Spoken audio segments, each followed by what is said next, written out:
నమో నారాయణాయ. ఓం నమో భగవతే వాసుదేవాయ.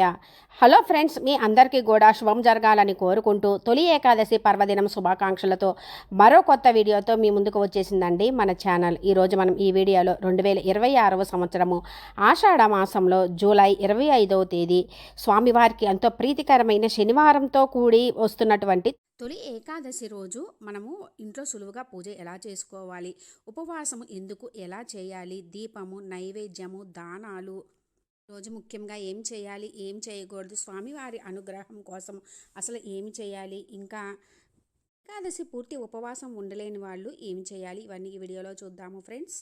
అసలు తొలి ఏకాదశి అంటేనే ఉపవాసం ఉండడము, నైవేద్యంగా పేలపిండి చేసుకోవడము, స్వామివారి నామస్మరణలో గడపడము. తెలుగువారి మొట్టమొదటి పండుగ తొలి ఏకాదశి పండుగ.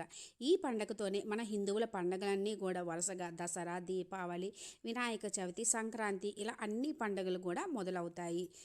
తొలి ఏకాదశిని శయన ఏకాదశి, హరివాసరం, పేలాల పండుగ, రైతుల పండుగ, తొలి ఏకాదశి అని ఇలా వివిధ పేర్లతో కూడా పిలుస్తాము. ఈ తొలి ఏకాదశి రోజే శ్రీ మహావిష్ణువు నిద్రకి ఉపక్రమిస్తాడు.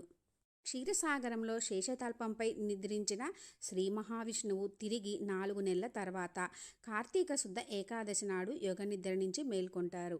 ఈ 4 నెలలనే చతుర్మాస్యాలుగా వ్యవహరించి ఎంతో పరమ పవిత్రంగా భావిస్తాము. వర్షాకాలంలో అతివృష్టి, అనావృష్టి ఇలాంటి వాటి నుంచి కూడా వీటన్నిటి నుంచి ప్రకృతి వైపరీత్యాల నుండి పైరుకి ఎటువంటి సమస్య రాకూడదని రైతులు ఈరోజు పూజిస్తారు. పైరు పచ్చగా ఉంటేనే కదండి, రైతు చల్లగా ఉంటేనే మనము ఎటువంటి లోటు లేకుండా ఉంటాము, అవునా కాదా ఫ్రెండ్స్? ఈ సంవత్సరంలో మొత్తము 24 ఏకాదశులు వస్తాయి.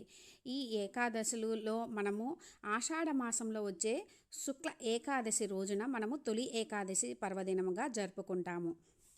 ఈ ఏకాదశి రోజు ఉపవాసం ఉండి మనము శ్రీ మహావిష్ణువును పూజిస్తే 24 ఏకాదశులు చేసిన పుణ్యం కూడా లభిస్తుంది. మనకి ఈ దక్షిణాయనంలో ఈ తొలి ఏకాదశి వస్తుంది. దక్షిణాయనంలో కూడా అన్ని పర్వదినాలు ఎక్కువే.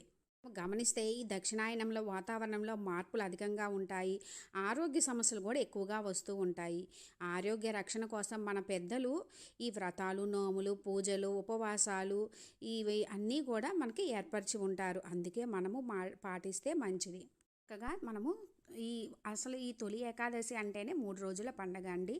ముందు రోజు దశమి, ఏకాదశి, ద్వాదశి ఇలా 3 రోజులుగా చేసుకుంటారు. చక్కగా మనము పండగ రోజు ముందు రోజే దశమి రోజు శరీరాన్ని ఉపవాసానికి సిద్ధం చేయడం కోసము దశమి రోజు సాయంత్రం అల్పాహారం కానీ ఫ్రూట్స్ కానీ తీసుకుంటాం. తర్వాత తొలి ఏకాదశి రోజు ఉదయాన్నే చక్కగా తల స్నానం చేస్తాము కదండి. చక్కగా ఇంటి ముంగట ముగ్గులు పెట్టుకొని ఇల్లు కూడా శుభ్రం చేసుకుంటాము. తలస్నానం చేసి చక్కగా ఉతికిన దుస్తులు ధరించి గడపగా చక్కగా పసుపు కుంకుమలు రాసుకొని ఇంటి ముంగట చక్కగా ముగ్గులు పెట్టుకోవాలి. ఇంటి ముంగట కలకల్లాడుతూ ఉంటేనే కదండి అమ్మవారు, స్వామివారు మన ఇంట్లోకి వచ్చి వేంచేసి ఉంటారు. చక్కగా మనము కూడా ఉతికిన దుస్తులు ధరించి, ఆడవాళ్ళు పెళ్ళైన వాళ్ళైతే చక్కగా కాళ్ళకి పసుపు రాసుకొని తాళికి పసుపు కుంకుమ, చేతి నిండా గాజులు, నుదుటిన బొట్టును ధరించాలి. చక్కగా విడిగా ప్రతిష్ఠించి చేసుకునే అనుకునే వాళ్ళు ఈశాన్యములలో పీఠం వేసుకొని చేసుకోవచ్చండి. లేదా పూజా రూమ్లోనే చేసుకోవాలి అనుకునే వాళ్ళు పూజా రూమ్లో చేసుకోవచ్చు. నేనైతే పూజా రూమ్లో చేసుకుంటున్నానండి. చక్కగా మనం శ్రీ మహావిష్ణువు ఫోటో లేదా శ్రీ వెంకటేశ్వర స్వామి ఫోటోని చక్కగా గంధము బొట్టులతోటి అలంకరించుకోవాలి. స్వామివారి దశావతారాల్లో ఏ ఫోటో ఉన్నా కూడా చక్కగా పెట్టుకోవచ్చండి.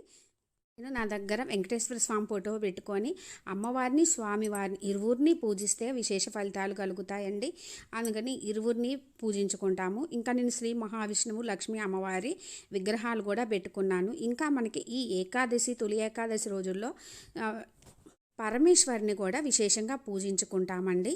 స్వామివారు అలంకార ప్రియులండి, అందుకని చక్కగా అలంకరించుకోవాలి. తులసి స్వామివారికి చాలా ప్రీతి, అందుకనే తులసి మాల వేసుకున్నాను. ఇంకా చక్కగా స్వామివారి పిండి దీపాలు ప్రీతి కదండి.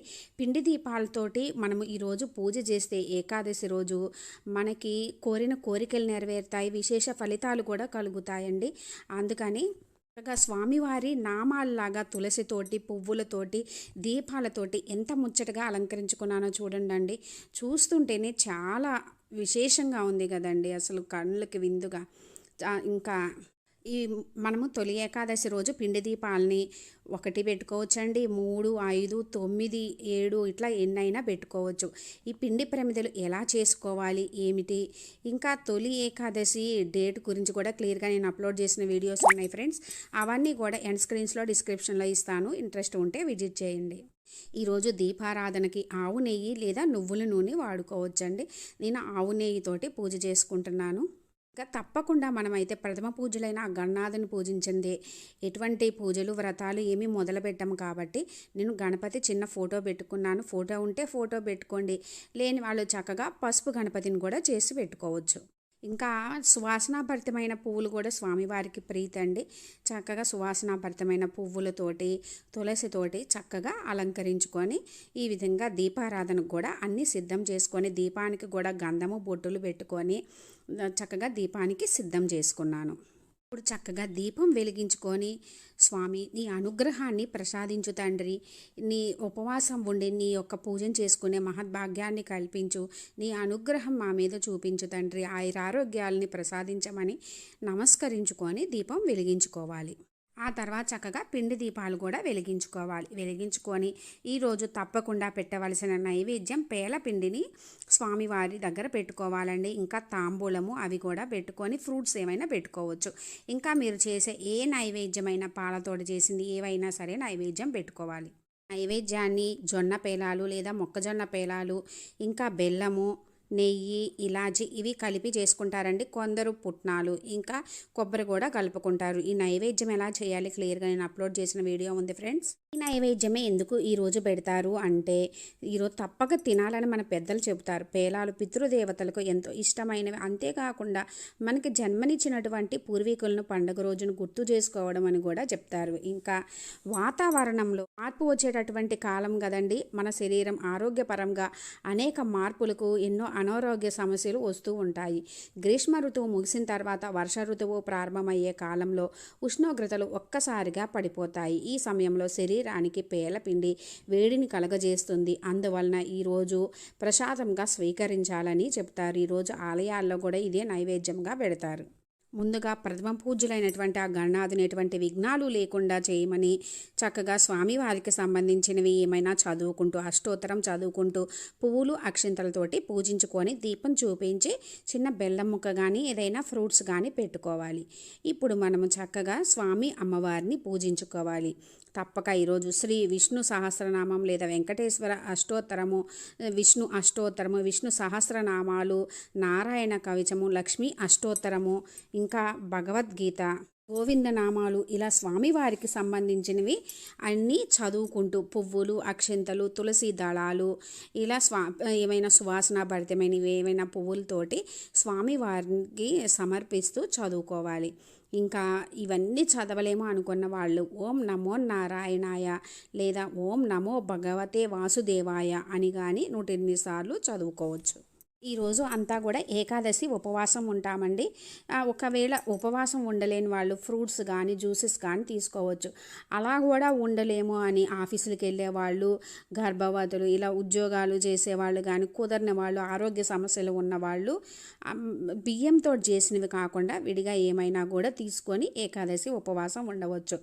ఎందుకు ఈరోజు బియ్యంతో చేసినవి తినకూడదంటే, కృతయుగంలో మురాసురుడనే రాక్షసుడు బ్రహ్మవరంతో దేవతలను ఋషులను హింసించాడని ఒక కథ ప్రాచుర్యంలో ఉంది. ఆ రాక్షసుడితోటి శ్రీ మహావిష్ణువు 1000 ఏళ్ళు పోరాడి అలసిపోయి ఒక గుహలో విశ్రాంతి తీసుకుంటూ ఉండగా శ్రీహరి శరీరం నుంచి ఓ కన్య ఆవిర్భవించిందని, ఆ కన్య ఆ రాక్షసుడిని అంతం చేసిందని, ఇందుకు సంతోషించిన శ్రీ మహావిష్ణువు ఆ కన్యను ఒక వరం కోరుకోమనగా తాను విష్ణుప్రియగా లోకం చేత పూజలు అందుకోవాలని, ఈరోజు ఉపవాసం ఉన్న వాళ్ళని ఆ మహావిష్ణువు శీఘ్రమే అనుగ్రహం ఇవ్వాలని చెప్పి కోరుకుంటుందట. అందుకే నాటి నుంచి ఆమె ఏకాదశి తిథిగా వ్యవహారంలోకి వచ్చింది. ఏకాదశి వ్రతం ఆచరించి విష్ణు సాయుధ్యం పొందినట్లుగా మన పురాణాలు చెబుతున్నాయి. అంబారీషుడు, మందాత తదితర పురాణ పురుషులు కూడా ఈ ఏకాదశి వ్రతాన్ని ఆచరించినట్లు మన పురాణాలలో ఉంది. ఈ రోజుని అందుకే ఈ మురా అనే రాక్షసుడు బియ్యంలో దాక్కుంటాడని, బియ్యంతో చేసినవి తినటం వలన కడుపులో అనారోగ్యాలు వస్తాయని చెబుతారు. చక్కగా పూజ చేసుకోవాలి. ఇంకా శివునికి సంబంధించిన ఏమన్నా చదువుకుంటూ స్వామివారికి కూడా పువ్వులు అక్షంతలతోటి పూజించుకోవాలి. చక్కగా మనము అన్నీ చదువుకొని చేసుకున్న తర్వాత ప్రతిదీ సమర్పించేటప్పుడు అంటే పుష్పాన్ని సమర్పయామి, అక్షతాన్ని సమర్పయామి, నైవేద్యం సమర్పయామి, ధూపం సమర్పయామి, దీపం సమర్పయామి, ఇలా అన్నీ అనుకుంటూ చదువుకుంటే మంచిదండి. ఇప్పుడు చక్కగా ధూపం మంచిగా వేసుకొని కొబ్బరికాయ కొట్టుకొని హారతి ఇచ్చుకోవాలి. హారతి ఇచ్చుకునేటప్పుడు స్వామివారికి సంబంధించినవి ఏవైనా చదువుకుంటూ హారతి ఇచ్చుకోండి. ఓం నమో నారాయణాయ, ఏడుకొండలవాడ వెంకటరమణ గోవింద గోవింద. చక్కగా హారతి ఇచ్చుకొని ఇంట్లో అందరూ కూడా హారతి తీసుకొని తలుపు కొంచెం దగ్గరగా వేయండి. అలా వేయడం వలన మనం చేసిన పూజని స్వామివారు వచ్చి స్వీకరిస్తారని చెప్పి ఒక నమ్మకం. ఆ తర్వాత లోపలికి వెళ్ళి కొన్ని అక్షింతలు తీసుకొని స్వామి పూజలో ఏదైనా తప్పు చేస్తే క్షమించమని స్వామివారి పాదాల చెంత పెట్టి నమస్కరించుకోండి. ఇప్పుడు స్వామివారి దగ్గర తీర్థం తీసుకొని ప్రసాదం పేలపిండి అయితే ఈరోజు ఉపవాసం ఉన్న కొంచెమైనా తీసుకోవాలని చెప్తారండి. నైవేద్యం తీసుకొని ఇప్పుడు దగ్గరలో ఉన్న స్వామివారి ఆలయానికి వెళ్ళి దర్శనం చేసుకోవాలి.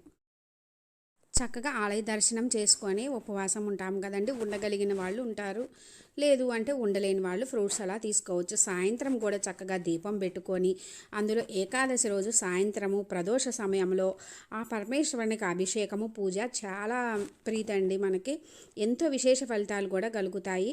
అందుకని శివుని అభిషేకం చేసుకోవచ్చు, శివునికి సంబంధించినవి చదువుకోవచ్చు. చక్కగా సాయంత్రం కూడా దీపం పెట్టుకొని స్వామివారికి సంబంధించినవి అన్నీ కూడా శ్రీ మహావిష్ణువు ఆ పరమేశ్వరునికి సంబంధించినవి చదువుకొని నైవేద్యంగా ఏమైనా ఫ్రూట్స్ కానీ లేదంటే ఏమైనా చేసైనా పెట్టవచ్చు.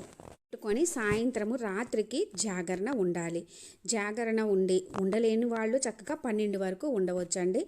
జాగరణ ఉండి ఆ తర్వాత ద్వాదశి రోజు ఉదయాన్నే ద్వాదశి గడియలు ఉన్నప్పుడే మనము చక్కగా పూజ చేసుకొని స్వామివారికి మనం చేసుకునేటువంటి ప్రసాదాలు కానీ ఏవైనా సరే అన్నీ కూడా నివేదన చేసుకోవచ్చు. చక్కగా అన్నీ కూడా పెట్టుకొని పూజ చేసుకొని కొబ్బరికాయ కొట్టుకోవాలి. కొబ్బరికాయ కొట్టుకొని దగ్గరలో ఉన్న ఆలయానికి వెళ్ళి దర్శనం చేసుకొని అక్కడ బ్రాహ్మణులకు స్వయంపాక దానం ఇస్తే మంచిదండి. అష్టైశ్వర్యాలు ప్రాప్తిస్తాయి. లేదు అన్నదానం చేయవచ్చు, లేదా ఎవరైనా పేదవారికి ఆహారానికి సరిపడా ఇచ్చినా కూడా మంచిదండి. చక్కగా ఇంటికి వచ్చి తీర్థం తీసుకొని ఉపవాస దీక్ష విరమిస్తాము. ఇంకా కుదిరితే మనం ఎవరినైనా భోజనానికి పిలిచి వాళ్ళకి పెట్టి మనం తింటే కూడా ఇంకా మంచిది. ఇంతటితో మనకి తొలి ఏకాదశి ఉపవాసము పూజ అన్నీ కూడా ముగుస్తాయండి. ముఖ్యంగా మనము తొలి ఏకాదశి రోజు కుదిరితే గనక మనము గోమాతకి పసుపు కుంకుమలు పెట్టి ప్రదక్షిణ చేస్తే మంచిది. గోమాతను పూజించినా మంచిది. ఎందుకంటే ముక్కోటి దేవతల స్వరూపమైన గోమాతను పూజించడం వల్ల విశేష ఫలితాలు కూడా కలుగుతాయి. అసలు మనకి ఏకాదశి అంటేనే 11 అండి. 5 జ్ఞానేంద్రియాలు, 5 కర్మేంద్రియాలు, 1 మనసు, అన్నింటితోటే మన జీవితం సాఫీగా నడుస్తుంది. ఇవన్నీ సరిగ్గా ఉంటేనే కదండి. అందుకని వీటన్నింటిని అంటే కంట్రోల్లో పెట్టుకొని మనం ఉపవాసం ఉండాలి. దేవునికి దగ్గరగా అవన్నీ కూడా కంట్రోల్లో పెట్టుకొని దేవుని దగ్గరగా ఉండడం అన్నమాట ఉపవాసం అనేది. ముఖ్యంగా ఈరోజు మనం ఎటువంటి చెడు పనులు చేయకుండా ఎవరిని ఏమీ అనుకోకుండా మంచిగా నడుచుకోవాలి. చక్కగా మనము పూజ అయిన తర్వాత దీపం కొండెక్కాక అన్నీ కదిలించి తీసుకోవచ్చు. అందులో వాడిని అన్నీ కూడా తులసి దళాలు ఇవి చక్కగా మనము నైవేద్యంగా స్వీకరించవచ్చు, లేదా వాటర్లో నానబెట్టుకొని తాగవచ్చు. పిండి దీపాన్ని అయితే కొంచెం నైవేద్యంగా స్వీకరించి మిగిలింది ఆవులకి పెడితే మంచిదండి. లేదు అంటే ఇవన్నీ మనం పూజలో వాడినవన్నీ కూడా ఏదన్నా కాలువలో కలపవచ్చు, లేదా ఎవరు తొక్కని ప్లేస్లో మాత్రమే వేయాలి. తెలిసింది కదా ఫ్రెండ్స్, నేను చేసుకునే పూజా విధానాన్ని మీతోటి షేర్ చేసుకున్నాను. ఈ తొలి ఏకాదశి రోజు పూజ ఎలా చేసుకోవాలి, ఇంకా మీకు ఏమైనా డౌట్స్ ఉంటే కామెంట్ సెక్షన్లో అడగండి, రిప్లై ఇస్తాను. నా ఈ వీడియో మీకు కొంచెమైనా యూజ్ అయినట్లు అనిపిస్తే లైక్ చేయండి, షేర్ చేయండి, కామెంట్ చేయండి, సబ్స్క్రైబ్ చేసుకోండి. పక్కనే ఉన్న బెల్ ఐకాన్ క్లిక్ చేసినట్లయితే నేను అప్లోడ్ చేసిన ప్రతి వీడియో కూడా మీకు నోటిఫికేషన్ వస్తుంది. ఫ్రెండ్స్, ఎంతో విశేషమైనటువంటి ఈ తొలి ఏకాదశి పర్వదినం రోజు స్వామివారిని అమ్మవారిని భక్తి శ్రద్ధలతో మనస్ఫూర్తిగా పూజించుకొని ఆ స్వామివారి అనుగ్రహంతో అష్ట ఐశ్వర్యాలు ఆయురారోగ్యాలు పొందాలని కోరుకుంటున్నాను. Friends, thanks for watching.